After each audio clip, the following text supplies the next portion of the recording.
Can we have the AV first and then we start?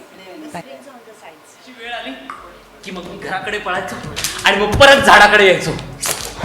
पण मग विषय हा चेस्टनटचा चाललाय का चेस्टनटच्या झाडाचा. तुझं का प्रेम आहे मग माझ्यावर? अवघड आहे सांगायला. हो ना? हो. हो ना? हो. मग विचार कर. ओके, लियाच्या आईबाबांची मस्त टीम आहे असं लिया म्हणते. असं मी नाही, ते दोघं स्वतःला म्हणतात. युलियन, तुला आता ठरवायचंय की तुला कुणाबरोबर राहायचंय?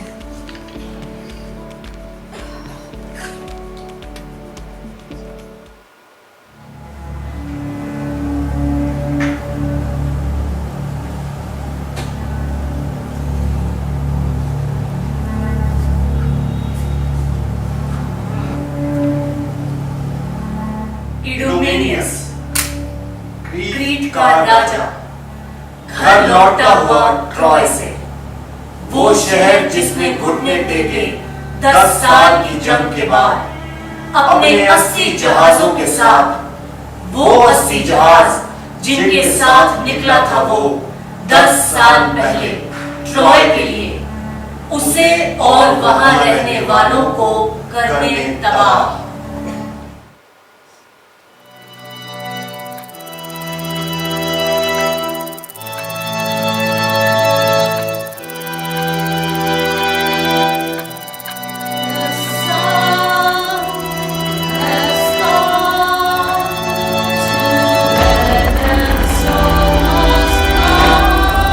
This is a German play and this is the German way of presentation.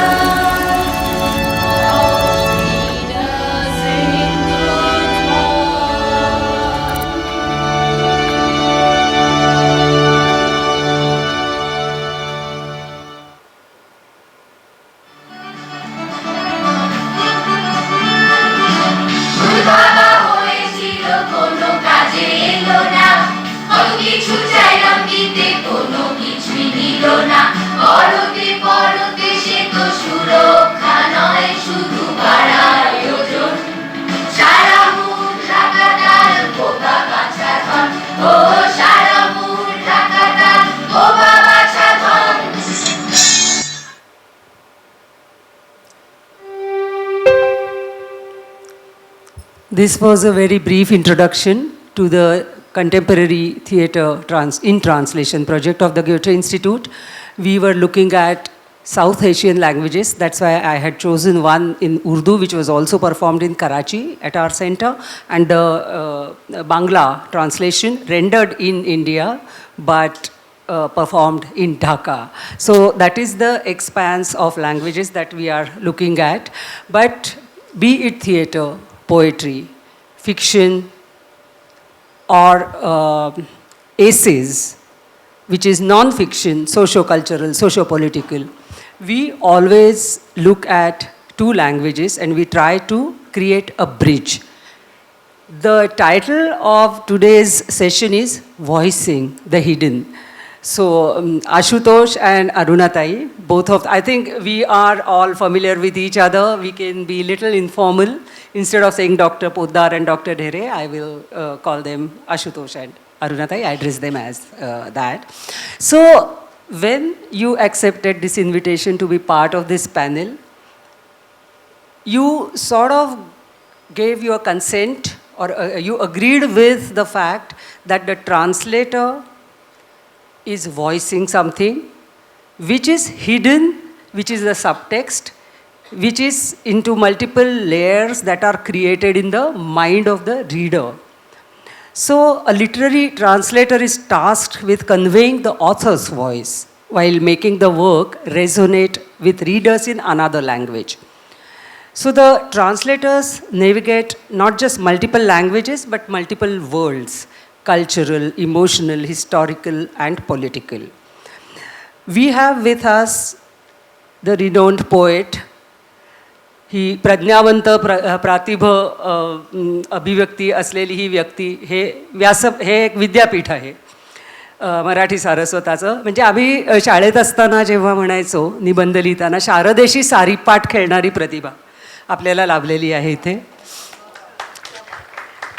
तर मी आता पहिल्यांदा आशुतोषही कवी आहे, पण आशुतोष सध्या he is working on theatre. He is associate professor at Flame University of Theatre, and he is looking at theatre from multiple angles. He is a translator, he is a playwright, and he also looks at performance and also at archive. So first question will be to Ashutosh. In the context of theatre, translation of theatre, and then transforming the translated text into stage script or performance text, and how it changes the perspectives when that script reaches the director, the actors, because they also change it a bit. And then of course it is a dialogue with the audience, because the words are spoken, not only written, the theatre script. So what is your take on that? What is hidden for you in the translation of a theatre play?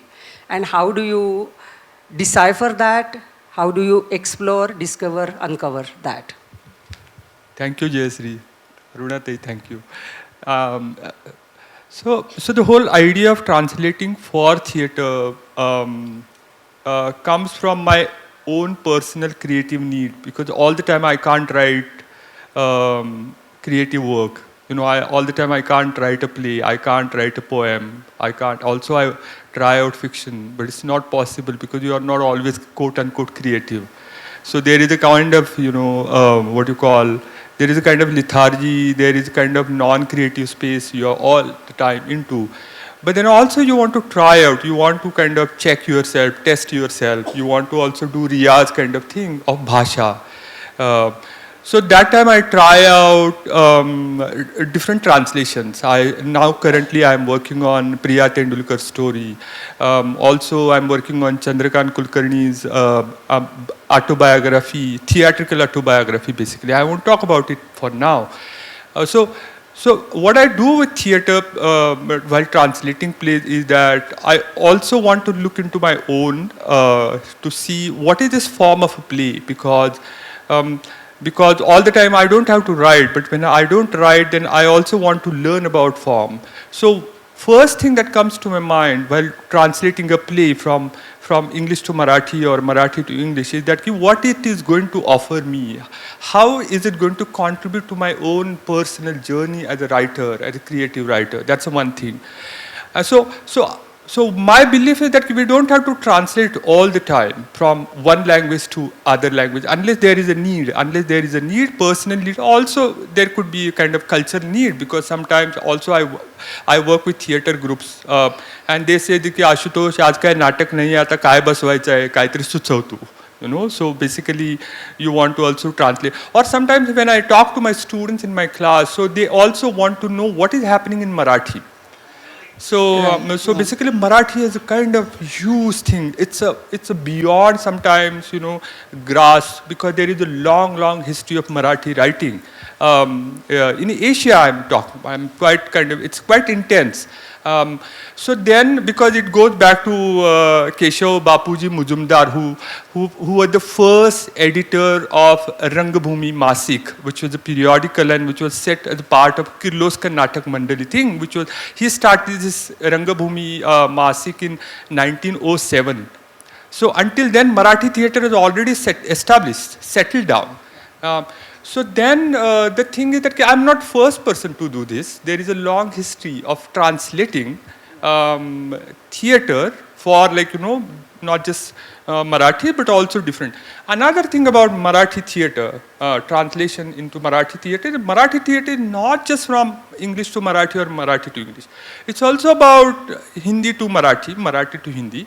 And you see there is a glorious history of Parsi theatre in Maharashtra, which is not just about one or two languages, there are multiple languages. And again, another history of Kannada to Marathi, Marathi to Kannada, there would be kind of different talk we have to organize for that. So when one translates, one thing is of course creative, but also translating for public. now there is this kind of very interesting thing. In Marathi there is a word called lok. आपण ज्याला लोक म्हणतो. It's not in adequate translation into public. Public is a very technical word, public and private. But the idea of lok in Marathi is very complex. It's very dynamic. So lok meaning what? World. You know, I'm talking, मी लोकांसाठी काम करतो. काय आम्ही लोक. So there is also sarcasm, there is also genuine, I mean there is So when I say लोक, नाटकातल्या लोकांसाठी, so लोक is one, myself, लोक is one audience, लोक is reader, and fourth लोक, that's very important, is a theatre practitioner who engages with the theatre space. I think we tend to miss out on them. So unfortunately, many times translations happen without considering that particular element of lok, which is a kind of about space. So I think what is hidden in a text is not just about how it will be read out by a reader, or how it will be kind of perceived by the audience, but also how it will be perceived by theatre group or kind of. So when I translate, I like to. My professor Maya Pandit, so she is from Kolhapur, and Yes. then she used to tell me, like, you know, I tried this Dario 4 translation once, and then she said, okay, look into the mirror and see how it reads to you. So that was an amazing thing to kind of consider. So when you are translator, you are not just translating a text, but you are asking yourself this question: whatever I am translating, is it performable? ते सादरीकरण करू शकतो का त्याच्यात नाटकीयता आहे का? So then once it is performable, if you feel that there is a performable, then you have to build that space between you and your text, and via your artists, via your team. So not all the time one is going to pick up the text immediately. See, Marathi theatre is also very quite complex. तुम्ही नाटक करून ठेवता पण 4-4 वर्ष 10-10 वर्ष कोणी बघत पण नाही तिकडं. बऱ्याच वेळेला काही पडलेली पण नसती कुणाला. असं नाही की दरवेळेला आपण असं आनंदानं वाव चलो कोई पडेगा. No, it's not like all the time. You can not, I mean बऱ्याच वेळेला आपण करून ठेवतो आणि ते नाटकं पडलेली असतात अशीच, आणि अशी कितीतरी नाटकं असतील. आणि unfortunately these voices are really hidden then. Exactly. And there no publishing culture for Marathi translations. सारं प्रकाशन व्यवस्था ही खूप बायस्ड आहे मराठीमध्ये. It's very biased. It's biased to some किडूक मिडूक poetry, fiction, but then no one is looking to Madhushree Prakashan, please take note of it. Publishing text, publishing plays, because they believe that there is something called there no market. I don't know. I mean, that's a very bizarre thing. But okay, we'll talk about that later. Yeah. But then the last point is that when one is, what is hidden? Hidden is one subtext. So where is the subtext? Subtext is between the lines, between the words, between two dialogues. And also subtext is between silences, pauses. And we also need to work. And so when I did this adaptation of a French playwright called Georges Genet, and also I did Dario Fo, Strindberg, I realized there is a text between. And so we Marathi people are more like, verbose. आम्ही बोलत खूप बोलत जातो द्रोणाच ते म्हणजे सगळं महाभारत चालू आहे पण बोलण्यातनं सुरू असतं. सो युरोपियन नाटकाची जी परंपरा आहे ज्याच्यामध्ये सायलेन्सेस असतात, जे पॉझेस असतात, तो त्याचा भाग ही अत्यंत महत्त्वाचा असतो. आणि मला असं वाटतं की नाटक अनुवादित करत असताना मग ते बरेच शब्द त्याला आहेच, म्हणजे अरुणाताई आता जास्त हे सांगू शकतील अधिकारवाणीनं, सहसर्जन, अनुसर्जन वगैरे वगैरे. सहसर्जन, अनुसर्जन, अनुकृती, प्रतिकृती, दिलीप चित्रेंनी म्हटल्याप्रमाणे अपभ्रंश. सो बेसिकली अबाउट प्ले नंतरच्या टप्प्यामध्ये आपण कथा आणि कवितेचा अनुभव पण आपण बोलू शकतो. पण अबाउट प्ले सहसर्जन अँड अनुसर्जन comes along with not just text but also along with the space, the idea of space. Because I as a translator or someone who is adapting the play, who has to reimagine the space in my context, and I cannot miss out on the space, on the notion of space. And space is like, I always think about like where are these characters standing on the stage if they are going to be. That doesn't mean that someone has to direct the play immediately, but as a translator one also has to reimagine the position of translator as a kind of director, as a costume designer, as a makeup person, dramaturg, and, also and, whatnot. This is Thanks. On that note, I also, because I pick up one very important point from this comment. You have to be a good reader if you want to translate something. So, in our conversation, Arunatai, आपण बोललो होतो, तर भाषांतर हा सृजनाच्या पैस वाढवणारं अभिशक्तीचं सशक्त माध्यम आणि साहित्यकृतीचा अर्थ हा अखेर वाचक आणि साहित्यकार किंवा ती साहित्यकृती, मग ती अनुवादितसुद्धा असू शकते, त्यांच्या सहसर्जक, मी तोच शब्द वापरला आहे, सहसर्जन, वाचनक्रियेतून निर्माण होत असतो. त्यामुळे माझ्या मते भाषांतर करता हा केवळ भारवाही नाही आहे, ते विनयाने म्हणण्याची एक पद्धत आहे, पण हे फार मोठं सांस्कृतिक उत्तरदायित्व आहे दोन्ही संस्कृतींच्या प्रती. तर तुम्हाला तेवढी प्रतिभा पाहिजे, तेवढी व्युत्पन्नता पाहिजे, अभ्यास पाहिजे आणि सहसंवेदना किंवा संवेदनाशीलता पाहिजे. म्हणजे पहिली तुमची भूमिका आहे भाषांतरकार वाचक म्हणून. मग वाचन, विश्लेषण, अर्थनिर्णयन, मूल्यमापन इथे तुमची सुरुवात होते. त्याच्यानंतर समांतर चिंतन, अभ्यास ते आपल्या मनात मागे चालू असतं. मग तुम्ही एक छायानुवाद करता, असं मी हिंदीतला शब्द घेऊन वापरून म्हणते, आणि मग तुमच्यातला वाचक पुन्हा जागा करता, जे तो म्हणाला की त्या स्पेसेससाठी तुम्हाला पुन्हा एक पुनर्निर्मिती त्याची करायला लागते, कारण शेवटी ते जाणार असतं लोक या संज्ञेकडे. आणि मग तुम्ही त्या भावानुवादानंतर अनुसर्जन, मग काव्य सुहृद आले, त्याच्यात कवी आले, भाषांतरकार आले. म्हणून भाषांतरकार कधीच एकटा असत नाही. कधी कधी एखादा शब्द हुलकावणी देतो तेव्हा एकमेकांना फोन करून आपण विचारतो की अरे हेच आहे का अजून काही वेगळं आहे. आणि ना अगम्य म्हणू का अनाकलनीय म्हणू, धरणीकंप म्हणू का भूकंप म्हणू, अशा ज्या शब्दांच्या छटा आहेत त्या महत्त्वाच्या ठरतात अशा वेळी. तर अरुणाताई, आम्ही दोघींनी मिळून एक पुस्तक केलं होतं, 35 कविता जर्मनमधनं मराठीमध्ये, आणि त्याचं शीर्षक पण संयुक्तिक आहे, साक्षी भावाने बघताना. You are talking about that creative detachment. There is some kind of, दृष्टी आहे त्याच्यात, zen kind of looking at something, understanding that phenomenon. So you had said there is a poem behind a poem. How do you see this connection? काय सांगशील याबद्दल? आम्ही दोघींनी max Miller भवनच्याच एका प्रोजेक्टसाठी काम केलं आणि उल्रिका ड्रेसनर नावाच्या कवयित्रीबरोबर तिचा संग्रह पुढे पूर्ण संग्रहच आम्ही कविता निवडून ट्रान्सलेट केला. पण या भाषांतराच्या आधी मला सांगावंसं असं वाटतं की तू जे हिडन गोष्टीबद्दल बोलतेस, सगळ्याच सर्जनशील कृती या सगळं काही सांगणाऱ्या नसतात. संदिग्धता हेच साहित्याचं, उत्तम साहित्याचं पहिलं लक्षण आहे असं मला वाटतं. कारण साहित्य तुम्हाला शब्दांवर थांबू देत नाही. चांगलं साहित्य ते तुम्हाला त्या पलीकडे जायला लावतं. शब्द सुचवतात आणि ते सुचवतात, काय बघायला सुचवतात हे तुम्ही शोधायचं असतं. त्यामुळे मुळात भाषिक कृती हीच पुष्कळसं काही बाजूला ठेवणारी, लपवणारी अशी असते असं म्हणूया. आपल्यासाठी लपवलेलं असतं काहीतरी. पण लेखक जेव्हा निर्माण करतो त्यावेळेला त्याला त्याच्या अनुभवातून काहीतरी पोचवायचं असतं. त्यासाठी तो भाषा वापरतो. पण भाषा वापरतो म्हणजे भाषेची सगळी सामर्थ्य वापरतो. कारण मला जे म्हणायचे ते नेमकेपणाने म्हणता यावं यासाठी भाषेतलं काय काय उपयोगी पडेल ते वापरतो.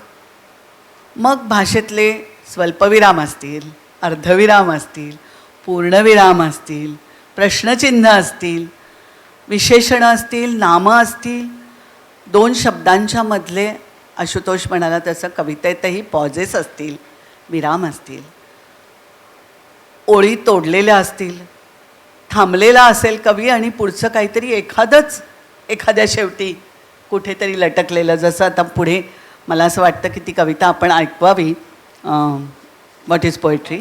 पण तिथे एक वळण असतं कवितेत. तर अशी कधी कधी वळणं पण असतात, निर्माण करतो कवी. तेव्हा कवितेत हे तुम्हाला जास्ती जाणवतं गद्यापेक्षा सुद्धा. म्हणजे गद्य साहित्यकृतींचेही अनुवाद मी पण केले, आशुतोषसारखे प्रतिष्ठेचा प्रश्नासारख्या कथांचे अनुवाद केले देशभरातल्या भाषांमधल्या. पण मला कवितेच्याच बाबतीत इथे बोलायला आवडेल, कारण आपल्यापाशी वेळ खूप थोडा आहे आणि कविता ही जास्त चॅलेंजिंग आहे असं मला वाटतं या बाबतीत बोलायला, की हे सगळं कवी वापरतो.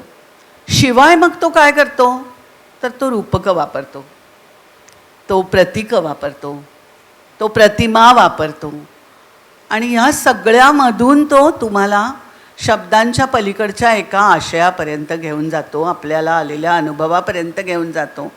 आणि त्या अनुभवापर्यंत पोचायचं असेल, ते हिडन जे आहे, ते लपलेलं जे आहे, तिथपर्यंत तुम्हाला पोचायचं असेल तर आधी तुम्हाला एक चांगला, तू आत्ता म्हणालीस तसं वाचक व्हावं लागतं, ट्रान्सलेटरला, भाषांतरकाराला. त्याच्याबरोबर एक चांगला आस्वादक व्हावं लागतं. तुमची भाषेवरची पकड ही केवळ साहित्यकाराची असायला लागते असं नाही, भाषांतरकाराचीही असायला लागते. कारण मग तुम्ही त्या भाषांतरासाठी शोधत जाता तुमच्या भाषेमधले तितके समर्थ शब्द, तितक्या समर्थ जागा, तितकी समर्थ वळणं, कवितेच्या बाबतीत तितके समर्थ घाट. की मला जर करुणाष्टकांचा अनुवाद करायचा असेल रामदासांच्या, तर त्यांनी मालिनी वृत्त का वापरलं आहे? त्या वृत्ताचं त्या आशयाशी नातं आहे, डोळ्यात पाणी बरोबर. आणणारं वृत्त आहे ते. हो. तर मग ह्या घाटाचं मी काय करू भाषांतरात? सांस्कृतिक प्रश्न तर आणखी वेगळे असतात, की जिथे तुम्हाला अडवतोच भाषांतर आणि म्हणतं की हे आता तुम्ही काय करणार आहात दोन भिन्न संस्कृतींचा अनुभव देताना. म्हणजे माझ्या कवितेचं भाषांतर करताना उल्रिका ड्रेसनरला प्रश्न पडला की माधवी सूर ना बासरीच्या एखाद्या माधवी स्वरासारखा तिथल्या वाऱ्याचा वावर. हा माधवी स्वर असं मी जेव्हा म्हणते त्यावेळेला मला तो माधवी म्हणजे एका बाजूला मधूशी संबंधित असंही मला म्हणायचं आहे बासरीचा, पण त्या मधुरतेबरोबर मला कृष्णाचीही आठवण द्यायची आहे, कारण मी पुढे मुक्ततेची भाषा करते आहे. तर हे ती कुठून आणणार होती तिच्या जर्मन भाषांतरात? तेव्हा तिथे तुम्ही अडताच. पण मला असं वाटतं की ह्या वेळेला तुम्ही समांतर काय निर्माण करता, काय करू शकता, हेही प्रश्न घेऊन भाषांतरकार उभा असतो. आणि म्हणून अनेकदा असं असतं की भाषा तुम्हाला अशा वेळेला अनेकदा संवादाच्या जागा आणि सापटी सापडवून देते, एवढंच. वा. पण त्या सापटीतून पलीकडे जाताना तुम्ही काय गमावता आणि काय कमावता हे ज्याच्या त्याच्या भाषिक सामर्थ्यावरच अवलंबून असतं आणि ते आपल्याला नेहमीच आव्हानात्मक असतं. या संदर्भात आपल्या जर्मन कवयित्रीचा उल्लेख झाला आहे. तर ज्या कवीची कविता भाषांतरित होतीये त्याचं स्वतःच्या कवितेकडे बघण्याचा काय दृष्टिकोन आहे हेही तितकंच महत्त्वाचं आहे. तर ती म्हणते, तिने जर्मनमध्ये म्हटलं आहे, त्याचं मी मराठीत भाषांतर केलं आहे, तर ते वाचून दाखवते. माझी कविता बहुभाषी आहे. शरीराचं कुजबुजणं, गुणगुणणं, पुटपुटणं. भाषा हा कवितेचा दृश्य पृष्ठभाग, त्यातले विचारांचे आणि भावनांचे लयनाद, कधीकधी त्या आवरणाखाली असलेल्या दुसऱ्या भाषांचेही ताल. म्हणून माझ्या कवितांना भाषांतरित होणे हे अपरिचित नाही, पण त्यांचं खरं तर अभ्यंतरचारी रूपांतर व्हायला हवं. हा शब्द मी खूप शोधून काढला, 2 दिवस मी शोधत होते. अभ्यंतरचारी रूपांतर व्हायला हवं, फक्त शब्दार्थाच्या अनुषंगाने नाही, तर सर्वार्थाने आणि सर्वांगीण अर्थ निर्णयनाच्या सर्व स्तरांवर. ताल, छंद, प्रतिमासृष्टी, ध्वनी आणि कवितेच्या परंपरेतील सर्व संदर्भ या रूपांतराच्या प्रक्रियेत सहकार्यान्वित व्हायला हवेत. हे ती कवयित्री, ती स्वतःही उत्तम भाषांतरकार आहे. त्यामुळे या ज्या सिनर्जीज निर्माण होतात भाषांतरं करताना, अशा तो एक वेगळ्या पातळीवर देणारा अनुभव असतो. जयश्री, मला असं वाटतं मी एक छोटंसं उदाहरण म्हणून सांगावं की गीतांजली टागोरांची वाचत असताना अनेकदा आपण त्यांनी भारावून जातो आणि त्या कवितांच्याशी आपल्याला स्वतःला एक संवाद साधण्याची एक उर्मी येते मनात. पण टागोरांच्या कविता गीतांजलीच्या भाषांतरित करताना त्या गद्य कराव्यात असं मला वाटलं नाही. रवींद्र संगीत ही वेगळी गोष्ट आहे, पण मी माझं काही अंतःसंगीत त्यांच्या भाषांतरात निर्माण करू शकते का? शकते असं मला वाटलं. म्हणजे टागोरांची कविता प्रार्थनेच्या पातळीवर जात असेल तर अंतरतर विकसित कर अंतरतर हे, नंदित कर नंदित कर नंदित कर हे, मुक्त युक्त करी सर्वांसह मुक्त करी बंध, प्राणातून बिहरू दे खोल तुझा छंद. त्याच्यासाठी पद्मी टाळ्या अंतरने स्पंदित कर हे नंदित कर नंदित कर नंदित कर हे. तर आता संस्कृताची जोड घेतली मी, याचं कारण बंगाली पण पुष्कळ संस्कृतनी भारावलेला आहे आणि टागोरांच्या कवितेची जात अशी आहे की मी तिथे ते वापरू शकते, आपल्याला जे जाणवलेलं आहे ते, आणि मराठीत एक वेगळ्या अंतःसंगीताने ते आणू शकते. हो, तर मला असं- बोरकरांच्या कवितेची आता आठवण झाली बरोबर. या बाबतीत. होय, होय, होय. तर एक हां, बोल. तुम्ही जो मुद्दा त्याच्यामध्ये एक मराठी कवितेच्या बाबत मागच्याच पंधरवड्यात आमच्या वर्गात एक आम्ही एक्सरसाइज करत होतो. यावर्षी नारायण सुर्वेंच्या ह्याची जन्मशताब्दी आहे, सुरू आहे, आणि 2 कविता आम्ही घेतल्या होत्या. नारायण सुर्वेंची पत्रात एवढंच लिवा ही अत्यंत गाजलेली कविता, आणि दुसरी म्हणजे अण्णाभाऊ साठेंचं काव्य पण आम्ही घेतलं होतं. आता एका बाजूला जर कवितेचा अनुवाद म्हणून करायचं असेल तर कवितेची एक भाषा, त्याची लय, त्याच्यामधली आतली गेयता ही येते. पण जेव्हा अण्णाभाऊ साठे किंवा नारायण सुर्वे यांच्या कवितेबद्दल आपण पाहायला लागलो, त्यावेळेला गेयता ही फक्त भाषिक स्तरावरती राहत नाही, ती गेयता जी जाती ती सादरीकरणाच्या पातीवरती पण जायला लागते. त्यामुळे इथं गेयता आणणं महत्त्वाचं आहे, जे भाषेतनं की ते लोकांच्यापर्यंत पोहोचवणं. म्हणजे अण्णाभाऊ साठेंच्या प्रत्येक ह्याच्यामध्ये ते जसं काही लोकांना ऐकवतायत तिथं, आणि एका मोठ्या समुदायापुढे बोलतायत, ती कविता मांडतायत, सांगतायत. हे करत असताना म्हणजे मला तरी अजून ते जमलेलं नाही करायला, पण आम्ही वर्गात अनुवादाचा वर्ग आमचा जो असतो त्याच्यामध्ये आम्ही म्हणत होतो की नक्की ह्या मराठीच्या इतक्या काय म्हणतो त्याला अनेक पदरी आणि बहुपदरी परंपरा आहेत की ज्याच्यामध्ये ते कविता आहे का सादरीकरणाचं आहे, त्याच्यामध्ये आवाहकता ती आंतरिक स्तरावरती आवाहकता आहे की बाह्य स्वरूपाची आवाहकता आहे. आणि प्रामुख्याने सुर्व्यांची किंवा अण्णाभाऊ साठेंची कविता बघत असताना ती आतलं आणि बाहेरचं असं दोन्ही करून तिसरं काहीतरी एक असं मोठं प्रकरण ते उभं And also the oral tradition. That is another angle of या अर्थानं हे असतं. त्यामुळे हा जो आहे ना, मला हा एक महत्त्वाचा मुद्दा जो मगाशी बोलायचा माझा राहिला, लपलेलं असतं का ते लपवलेलं असतं. आता लपवलेलं जेव्हा असतं, जेव्हा आपण कलाकाराचं लपवलेलं आपण अनुवादातनं उलगडून काढायचं असं म्हणतो, ते लपवलेलं त्या कलाकाराच्या अभिव्यक्तीच्या सर्जनशीलते स्तरावरती असतं की त्याचं राजकीय आणि सामाजिक राजकारणाचा तो भाग असतो. आणि मला असं वाटतं की अनुवादक म्हणून मला अलीकडं जाणवलेला प्रश्न जो आहे तो प्रामुख्याने आज मी भारतात जाऊन 2025मध्ये आपण जेव्हा अनुवाद करतो, ते अनुवाद करत असताना लपवलेलं फक्त त्या आंतरिक प्रेरणेनं कोणी लपवलेलं नसतं. तिथली समाजाची जी उतरंड आहे, इथला जात वर्ग किंवा लिंगभेदाचा जो संघर्ष आहे त्याच्यातनं आलेलं ते जे लपवलेलं पण जे आहे, ज्याला आपण हिडन जे म्हणतो, which is a very politically it's a hidden, it's kind of hierarchical hidden, ते आपण अनुवादातनं कसं काढू शकतो. पण ते लपवलेलं असतं का ते आपोआपच आलेलं असतं अभिव्यक्तीमध्ये, म्हणजे आलेलं असतं कारण त्यांना ते बोलायचंच असतं. मला वाटत नाही की ते लपवलेलं असतं. मला असं वाटतं की हेच मला पोचवायचंय असं म्हणत पण अर्धावा गुंठीतच पोचवायचं आहे. हो, हे तुम्हाला सगळ्या बरोबर बाजूंनी काय आहे वर ते आणावं बघायला, लागतं. त्याचे वेगवेगळे पदर आपल्याला समजून त्याचे घ्यायला लागणार. प्रामुख्याने And that's also not the spoon feeding all the time. I mean, we as readers or audience have certain responsibility, so kind of hermeneutic study and exploration into these facts. Ashutosh, you are currently translating Chandrakant Kulkarni's writings and also short stories. After that collection, stories, what was the title? Stories ever? म्हणजे Yeah. So actually what I realize now, there is a rich tradition of theater making in Maharashtra. If you look at it's kind of equal to any other tradition, linguistic tradition or performative tradition in Asia. But unfortunately, what I have realized as a kind of student of theater is that there is not much articulation around this kind of the discourse on theater. And also as a student I feel it's important to locate a kind of rich and vibrant tradition in India in the context of larger global traditions of theater making.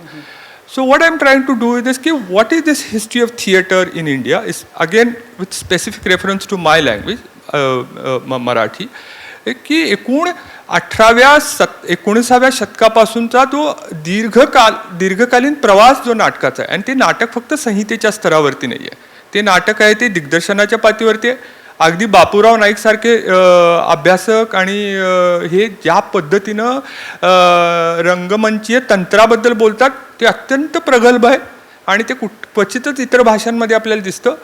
नटांचं अगदी बोडस असतील किंवा नंतरच्या काळामध्ये बालगंधर्व आणि त्यांचा समकालीन बालगंधर्व आणि नंतरच्या काळामध्ये अगदी आता 90 नंतरची जी संपूर्ण एक वेगळी थिएटरची परिभाषा तयार होऊ पाहतीये.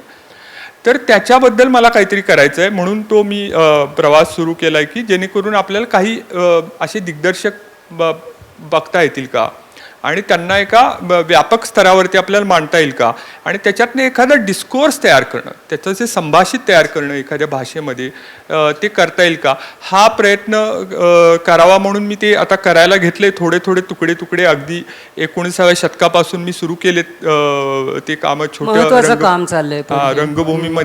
रंगभूमी मासिकामध्ये नंतर वेगवेगळ्या मासिकांमध्ये आलेलं आहे ते सगळं साहित्य. ते आपल्याला एकत्र आणून काय बांधता येईल का हा प्रयत्न सुरू आहे त्याच्यामध्ये.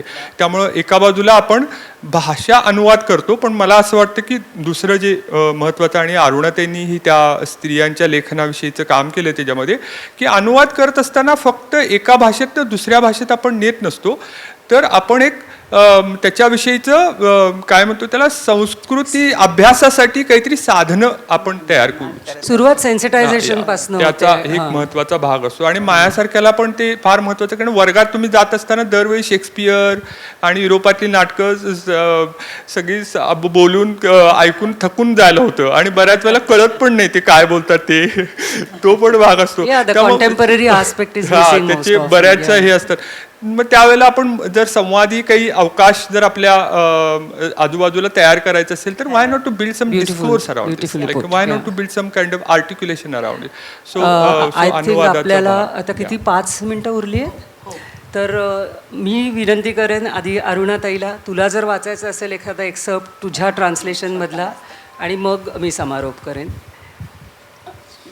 खरं तर राजतरंगिणी मधलं सुद्धा ऐकायला आवडलं असतं पण मला वाटतं मी अस्मिताला विनंती करेन गोएटे इन्स्टिट्यूट पुणे की आपण एक दुसरा सेशन करूयात पुन्हा. अनुवादित जे काय केलेलं आहे ते फक्त वाचायचं, रिफ्लेक्शन आपल्याकडनं घ्यायचं ऑडियन्सकडनं. What is Sukirtha Rani Tamil poet विद्रोही. चालेल तमिळ पोएट आहे ना ती. प्रचंड प्रभावी विद्रोही आवाज आहे विद्रोही कवितेचा. फार सुंदर कविता म्हणजे सुंदर हा शब्द नाही आहे विद्रोही कवितेला. सणसणीत कविता. ही एक तमिळ कवयित्री आहे. मी आत्ता सध्या एक भाषांतर करते आहे ते भारतीय पातळीवरची स्त्रियांची कविता. तर त्याच्यामधला काही भाग म्हणजे मी काश्मीरचा 14व्या शतकामधला म्हणजे खरं 12व्या शतकामधला कल्हण कवीने लिहिलेला काश्मीरचा काव्यमय इतिहास भाषांतरित केला. तो गद्यात केला पण 8,000पेक्षा जास्त श्लोक असलेला संस्कृत मूळ. इंग्रजीचाही आधार घेतला गरज पडेल तेव्हा पण तो केला. त्याच्यानंतर मग लल्ला नावाची काश्मीरमधली एक संत कवयित्री तिच्या वचनांचा अनुवाद केला पूर्ण. आणि आता करते आहे ते समकालीन भारतीय कविता.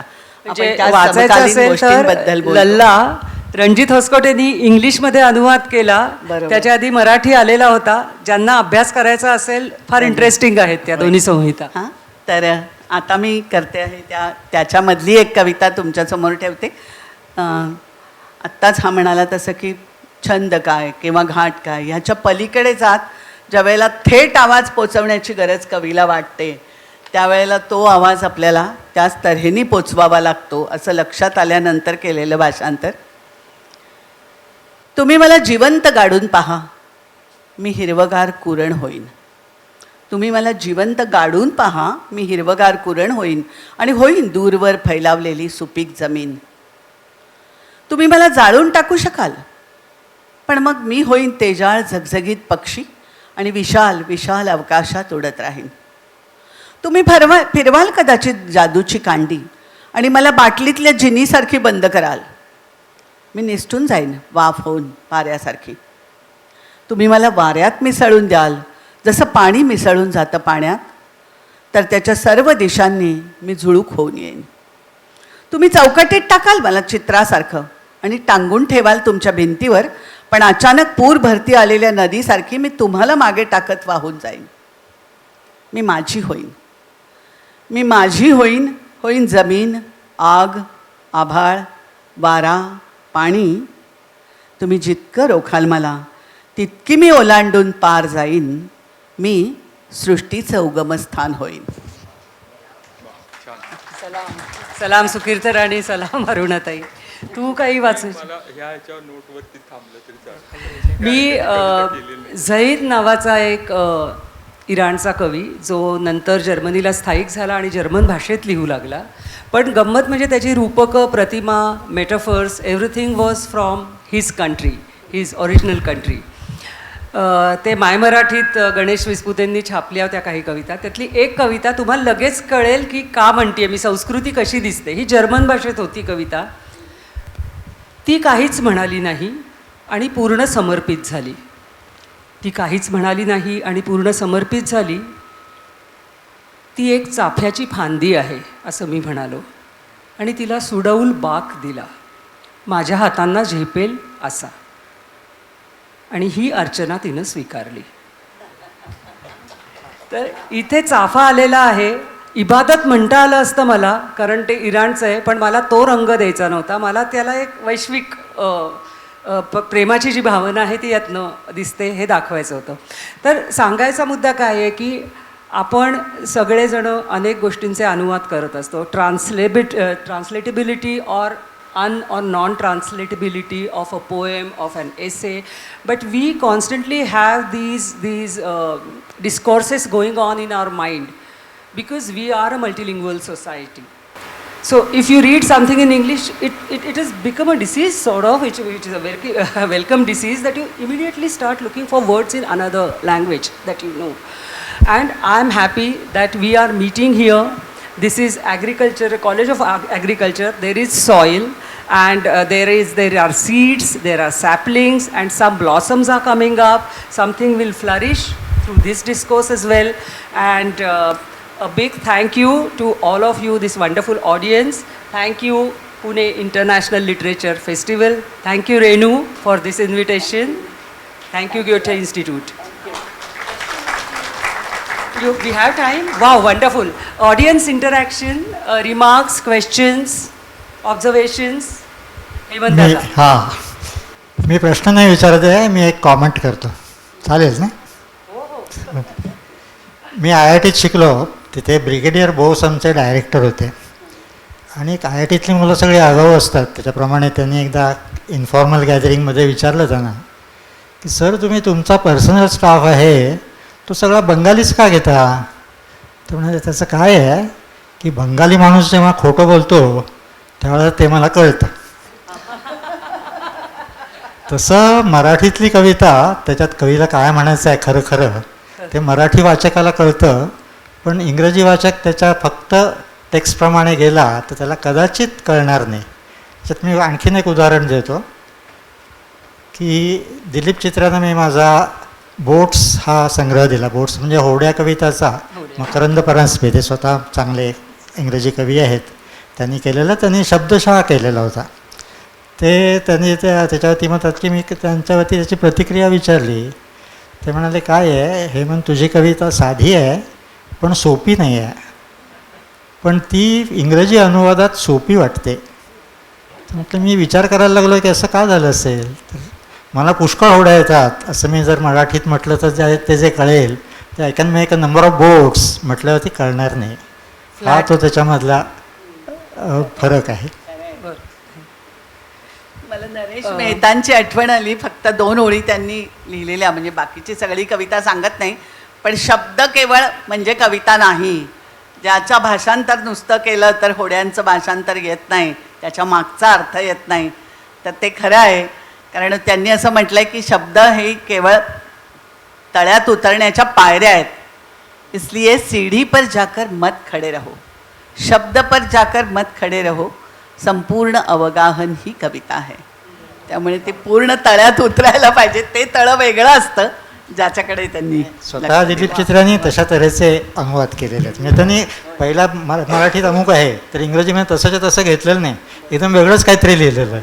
हा आता आपल्या पुढच्या एखाद्या पॅनलचा विषय होऊ शकेल नक्कीच, की कविता घेऊन मग त्याचे कसे भाषांतर मला बोलायला दिल्याबद्दल खूप खूप धन्यवाद मॅम. मला अनुराधा मॅमशी हे करायचं होतं, इंटरॅक्शन करायचं होतं की हां अरुणा मॅम, तुमचं एक पुस्तक आहे की स्त्री आणि संस्कृती. स्त्री आहे तरच संस्कृती आहे. तर माझी प्रश्न असा नाही आहे, पण इच्छा आहे की आपल्या मधुरवाणीतून काही स्त्री आणि संस्कृतीबद्दल ऐकावं.